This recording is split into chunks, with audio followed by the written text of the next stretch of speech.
جن لوگوں کو اللہ پاک نے مال دیا ہے وہ اپنے مال کا کچھ حصہ، جب سے میں نے یہ حدیث پڑھی ہے کہ معراج کی شب نبی پاک علیہ السلام نے جب جنتی محلات کا مشاہدہ فرمایا تو وہاں نبی پاک علیہ السلام نے دیکھا کہ قرضے کا ثواب 18 گنا اور صدقے کا 10 گنا. تو اس کی وجہ بھی بتائی گئی کہ علماء نے لکھی کہ قرض صدقہ تو بعض اوقات بہت سارے لوگ مانگ رہے ہوتے جو ضرورت مند نہیں بھی ہوتے، قرضہ عموماً ضرورت مند ہی مانگ رہا ہوتا ہے.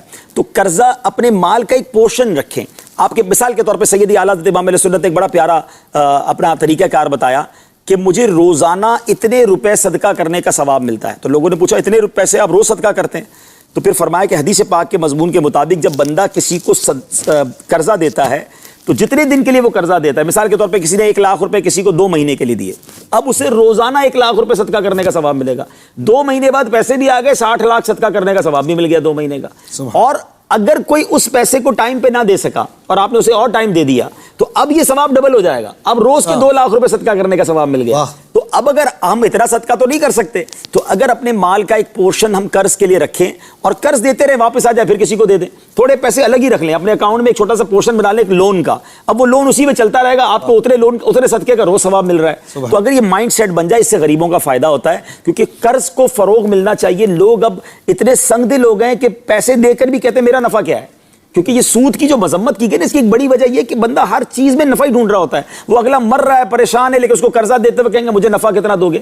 تو یہ نہیں ہونا چاہیے، قرض کا ایک پورشن ضرور ہونا چاہیے. اور پھر دوسری بات دیکھیں، اسلام اتنا کمپلیٹ ریلیجن ہے کہ اتنا پیارا مذہب ہے کہ دینے والے کو کہا کہ نرمی کرو، قرض دو، ثواب ملے گا، اور لینے والے سے کہا کہ جب وقت پورا ہو جائے تو لوٹاؤ، نہیں لوٹاؤ گے تو گناہ شروع ہو جائیں گے. روزانہ گناہوں کا میٹر ہوگا. وہاں جو بڑی خطرناک ایک انداز ہے کہ لیتے وقت انداز اور ہوتا ہے، منتیں ہوتی ہیں، سماجتیں ہوتی ہیں، اس کے بعد ایسے غائب ہوتے ہیں کہ نہ فون اٹھاتے ہیں نہ جواب دیتے ہیں، پوچھو تو برا لگ جاتا ہے.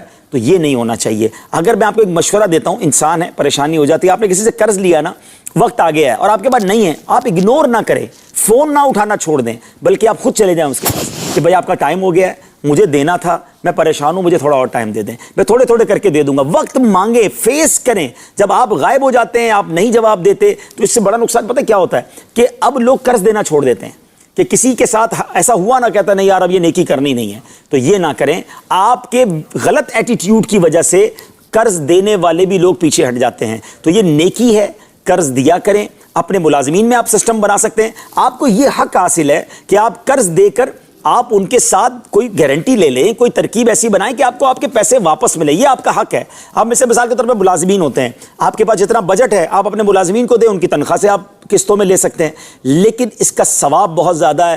اچھی نیتوں کے ساتھ دیں، انشاءاللہ یہ ثواب کا میٹر شروع ہو جائے گا.